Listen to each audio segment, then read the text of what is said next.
Earlier this year, a grand jury declined to charge an El Paso police officer in the shooting death of a prisoner. This is from Mediaite. A video of the incident was published on Monday after the Texas Attorney General instructed the city to fulfill a request processed by the El Paso Times. The events of the video are very, very disturbing, unsettling. They show a police officer essentially executing a handcuffed man. I think we do have video of that. So here are the details. On March 8th, 2013, Officer Jose Flores shot and killed Daniel Rodriguez Saenz. He was in police custody after erratic behavior at a supermarket that led him to be taken into a nearby medical center. This is where he allegedly he assaulted an off-duty officer and facility staff. And upon being arrested, Saenz continued to lash out physically against officers and, according to reports, struck his own head against the door with the apparent intent to injure himself. Now, Combined Law Enforcement Association of Texas, they say, stated that Flores drew his handgun because Saenz could quickly front his cuffs and turn them into a deadly weapon, given his considerable strength, agility, and demonstrated resistance to the taser. At the same moment, Officer Flores draws his weapon. Mr. Saenz pushes off on that curb and, with remarkable strength, sends the civilian escort flying backwards. The civilian escort's arm then hits the trigger hand of Officer Flores, causing his weapon to discharge. All right, so Saenz was a competitive bodybuilder and trainer known at gyms across El Paso. An autopsy reported that he was 5'8" and weighed about 217. The autopsy did not find cocaine, PCP, or any other hard drugs in his system, but reported that Saenz tested positive for DMAA, which is a substance found in both workout supplements and bath salts.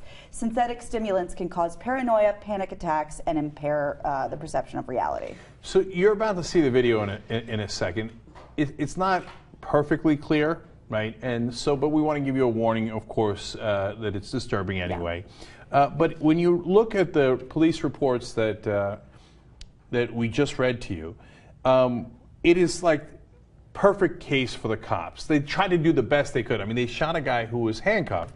So they say, oh, the civilian gets kicked by the suspect and then hits the gun arm, and that's what triggers the gun. You know what that sounds like? It sounds like a Rube Goldberg machine. What are you playing, Mousetrap? Like this lever hits this, and then the ball like that's a lot of chain of events to get a gun to fire. Super fishy. And then they throw in the DMAA, and that could be bath salts. Could be bath salts. He was clean on all the other stuff.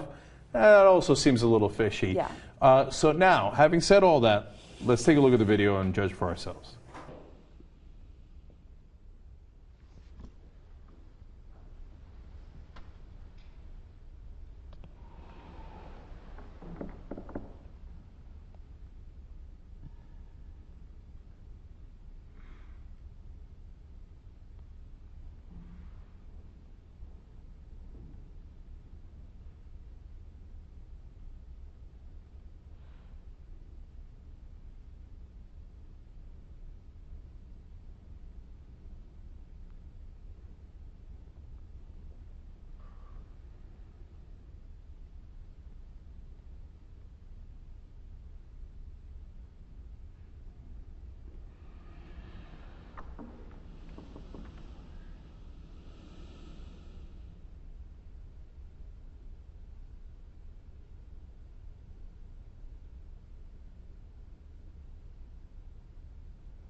So